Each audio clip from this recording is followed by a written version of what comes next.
Are you reading the stuff like idiots like me, right? And looking at the rankings? You have no choice, I would assume, but to look at it or to be engaged in it in some manner. I look at it, yeah. I don't really put too much thought into it or don't put too much weight on it because obviously, no offense to you guys making them, but Yeah. in the long term, they really don't mean as much. You could say it. Try not to offend you too much. No, you could say it to me. It's okay. I really don't care about them.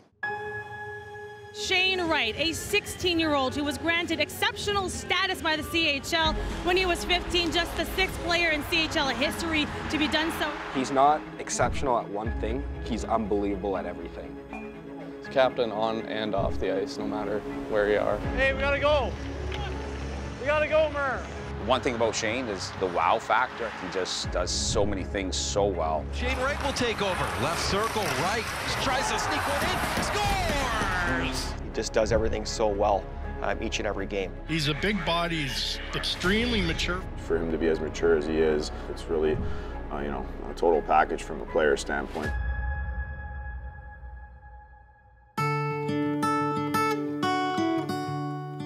Take it back to your rookie year, 39 goals. Things are going pretty much the way they should for someone of your talents. What were you thinking after that year? I was just thinking, I'm living the dream here. Played to Wright, shoots, scores. Shane Wright's first career hat trick in the OHL. After that year, I was pretty happy and pretty proud of myself with my performance and how I played and how much I grew as a person and player as well. Not just on the ice, but off ice as well. Living away from home and having to do things on my own. Really proud of myself for all that and proud of where I've come since then as well. Everything I know about you, you're as dialed in as it comes. What other kind of things is Shane Wright doing away from the game? I actually just bought my first acoustic guitar. Oh, so no way. Just learning to play the guitar. My billet dad actually knows a little bit about guitars as well, so he's been helping me practice and teach me a little bit about it as well.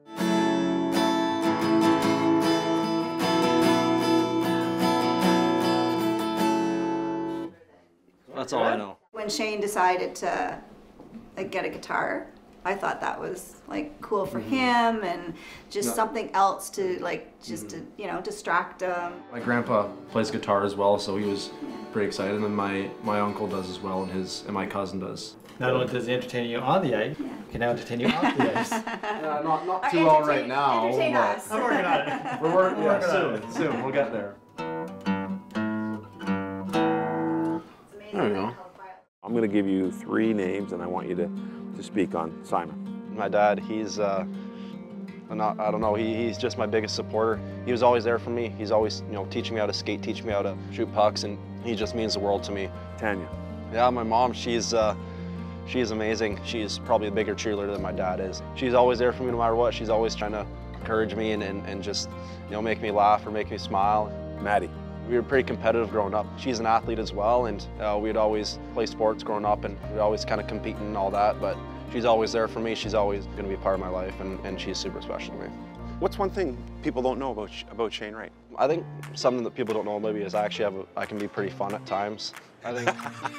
Well, it's funny you say that because you have that reputation of being dialed in, so you can be a fun guy. Yeah. Right. I mean, from people looking on the outside, you probably assume that I'm a pretty focused, pretty serious guy. But I think the guys on my team can say that I can be a pretty fun guy. They can laugh a lot with them and have a lot of fun and joke around. Now you got pressure on you. Oh, that was good. On the ice, you see that serious side of him just because he just wants to win all the time. But behind the scenes, when the cameras are off, mics are off, he's a fun guy. He always has that smile on his face. He's always making jokes. Unbelievable kid. Luca Caputi has been promoted to head coach. Caputi becomes the 21st different head coach in team history, and he'll be at the helm for the 21-22 season. During the pandemic, you get a new head coach. Now you have Luca Caputi, who's a little bit maybe more freewheeling and a guy who was known for his offensive game and his creativity. Moving forward with Luca, what has he imparted upon you? He's such a passionate guy. You can just tell every single day. He loves being here, he loves being around the guys, and he just wants to win. He just wants what's best for us as well, and he's always expecting the best out of us, and that's how it should be. He should always be pushing us to be as best as we can be. The day before training camp, he told me he was going to be the captain. Challenged him to come in and set the bar and set the tone.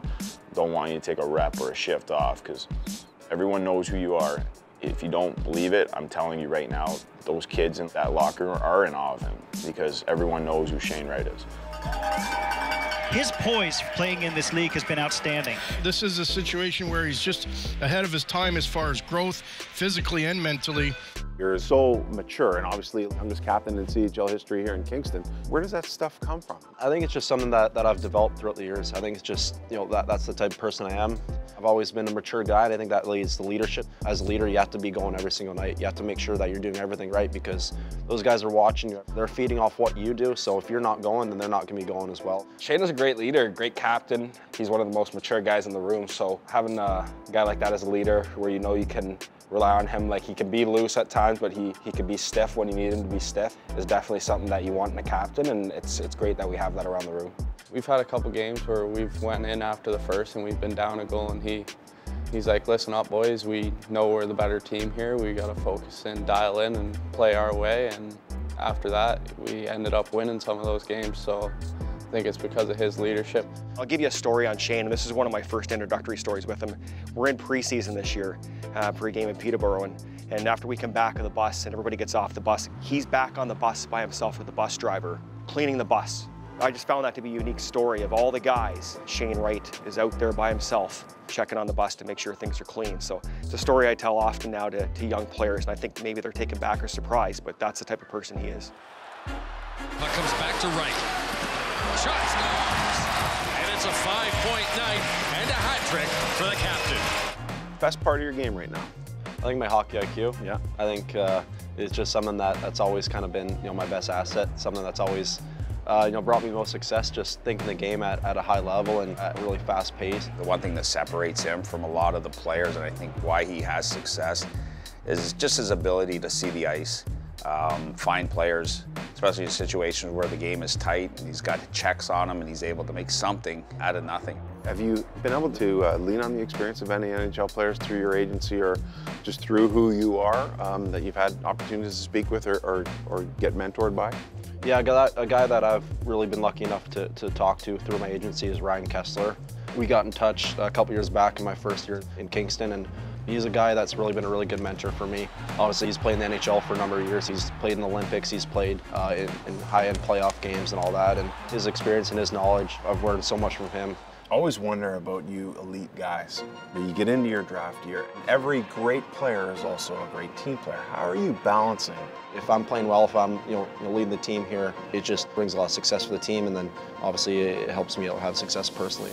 All eyes are on him, the projected #1 draft pick in 2022, the captain of the Kingston Frontenacs, the #1 name on the marquee around the OHL this season. How much do you think about the draft day? I definitely think about it, that's for sure. It's definitely something that I'm aware of. It's something I'm looking forward to. Right now, I really need to focus on the present. I can't be caught up too much in the future and what's going to happen in the future, because I have to worry about what's happening now and what's happening with Kingston, and just making sure that I'm doing everything right, and the rest is going to take care of itself. One thing I'll say about Shane is that he is a 90% and above student, so he takes his life seriously. So he's mentally mature and physically mature enough to, take on the rigors of what professional hockey brings. He'll be fine with that transition. You're a nice guy, but you're a competitive guy. How driven are you to be #1 on that day? I believe that's where I should go. I believe that I'm the best player. I believe that, throughout my play, throughout my entire life, it has shown that I'm the best player, and I'm a competitive guy, and I want to be that spot, and I don't want anyone to take that from me, and I believe that I'm deserving of being that #1 spot, and I believe that I'm going to be the first pick.